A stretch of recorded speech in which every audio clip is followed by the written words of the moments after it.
What's up, my Winjas? This is your girl Maya. Welcome back to Move with Maya. Today is all about the spine. I'm gonna be talking about spinal mobility, specifically in our T spine, that mid back, upper back region. I'm gonna break the whole series up into two parts. This part will be for beginners and those of you that have really tight upper back, that have really never done any mobilization before in your spine. So what is the deal with spinal mobility? Why do you need to be mobile in your back, in your spine, specifically your upper back? Okay guys, if you want to do any type of Olympic lift, where you're pushing anything over your head with a barbell, with a dumbbell, any type of overhead movements, that is your T-spine, your thoracic spine right there doing that. If you want to do any hand balancing, right? Handstand work, we're basically just doing an overhead press but upside down. If you want to be able to throw better as an athlete, our spine rotates. It rotates. You gotta have nice rotations in your spine and spinal mobility. Our spine bends over. So you want to pick up things really good, like your kids, like your stuff, like your toys, like your dumbbells.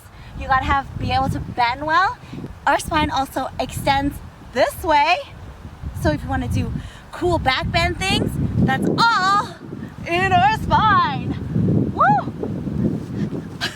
Most importantly, the reason why we need to take care of our spine is, seriously guys, this is what I'm about. This is why I'm teaching you everything about Winjas style, is quality of life.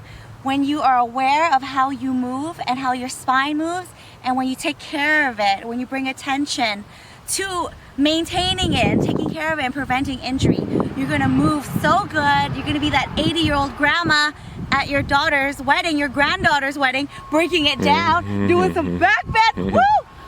Granny's breaking it down on the dance floor.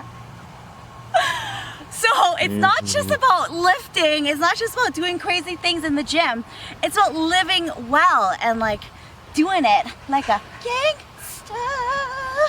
Oh, and preventing pain. You guys ever see people like, oh, my back, my back. It's because they probably never take care of their back and their spine.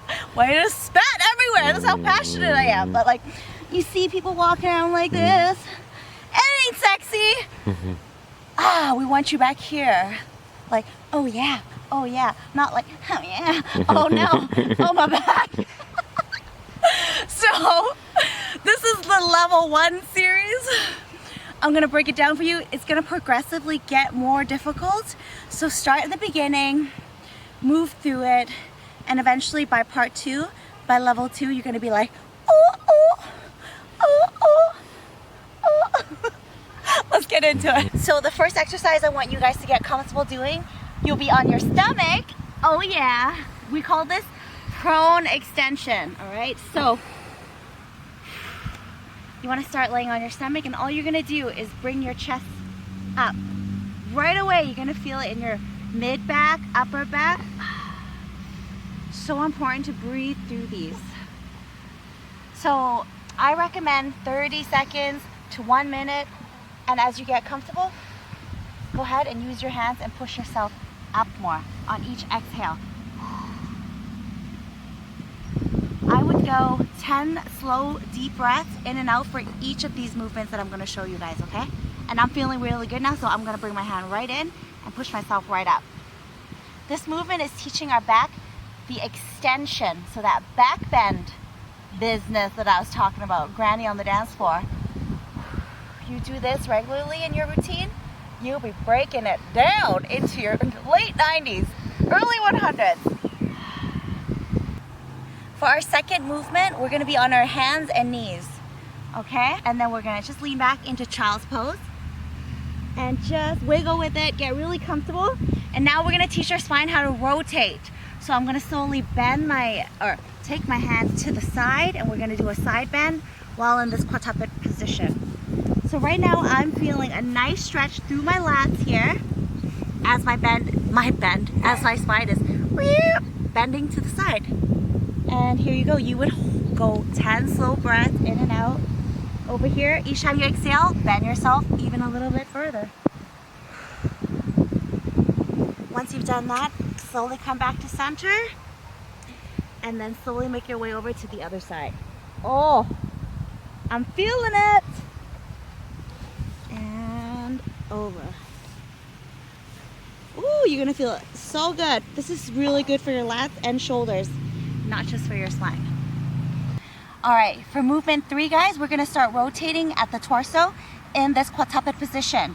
So what you do is suck the belly in. All right, guys, put your hands on your ear, and I'm just gonna rotate, rotate, rotate.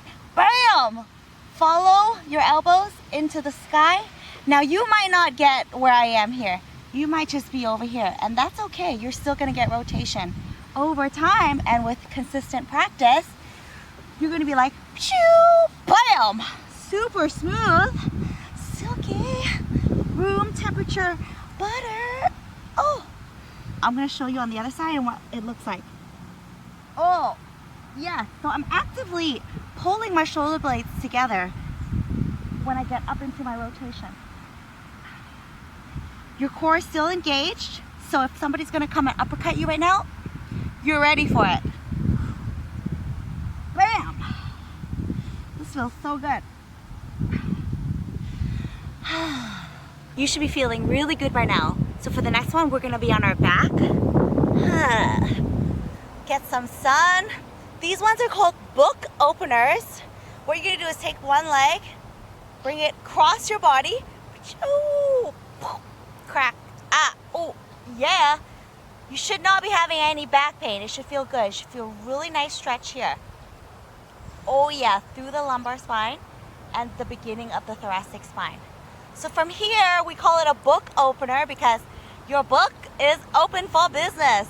But I would like to call it the gator claws, because what I want you to do with your hands is hold them, open them, like chop, chop.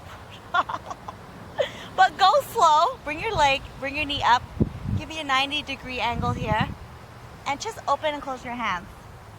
Oh, and follow your hands with your eyes. So I'm closing the book, I'm opening it. I'm shutting the gator mouth, I'm opening the gator mouth. And then you can do both sides. Ooh. And close and open.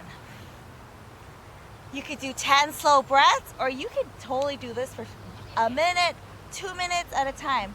Sometimes you're gonna be like, damn, the stretch feels so good. I'm just gonna keep doing it. And that is beyond recommended. Or it is so great. Do it. Do what feels good. You should be enjoying the movement and enjoying the way you feel as you're doing your mobility exercises. For our 5th movement, we're gonna do the standing side bend. So you have option here, because this looks easy, but it's a little bit tricky because if you don't have good balance, you could fall right over. So for me, I like to do shoulder width apart my feet, nice soft knees, so lightly bent. And then I'm just gonna reach ahead, keep my ribs tucked in, so don't let it flare. Imagine you're like closing the zipper here. And then you're gonna bend over. Oh, muffin top business is A-okay with me. Get that bend, exhale, and reach a little bit more to the side. Go ahead, do 5 to 10 breaths per side. Now, if you're struggling with maintaining balance, go ahead, give yourself a wider stance. So now you got a stronger foundation, and do the same thing. Oh yeah, that's good. And bend. Now, if you still are struggling, go ahead and on your knees if you don't have any knee problems, and you can achieve the same thing. So, zip, zip, and bend. Oh yes. Oh, feeling good. Okay, the last movement of this part 1 series is the downward dog. The best, one of my favorite all around mobility exercises, because not only does it hit your spine, it's going to hit your hammies and your shoulders and your lats too. So how do you do this? You're going to flex at the spine, meaning bend over. You're going to go ahead and make a little upside down V. Put your head in between your arms and just push your heels back if you can. So a lot of you guys might not be able to put your heel on the ground. because this is like calf central and hammy city. So just do what you can, but I want you to focus on resting your head in between your arms and just sinking into it. So watch what I'm doing with my spine. I'm moving my head back and I'm pushing my body back versus kind of doing this. I'm pushing it back and I'm mobilizing that mid-back, upper back business. So as you get more flexible, you can drop that heel. Oh yeah, you're gonna feel this everywhere. Go ahead, 10 slow deep breaths. Each time you exhale, relax a little bit more into it. With any of these movements, if you start having pain, if you start not feeling right, just let it go. Get out of it, shake it off, and come back to it when you're ready. You might just need to stick to the first few movements that we did, and as you get more comfortable and more limber, you'll be able to go on and on. So there you have it. That is your beginner's mobility for your spine. Thank you so much for watching, guys. I hope you found this helpful. Let me know. Give me a thumbs up. Give me a comment. I love hearing from you, and I reply to every single comment. And you guys can check me out on Instagram. I'm there every day. Go to my website. I'm there all the time. Everything is under Move with Maya, MYA. Check back next week. We are going to be leveling it up. We're going to go into mobility for the spine part 2, where we're going to get a little crazy and do, maybe we'll be able to do things like that. I'll see you guys next time.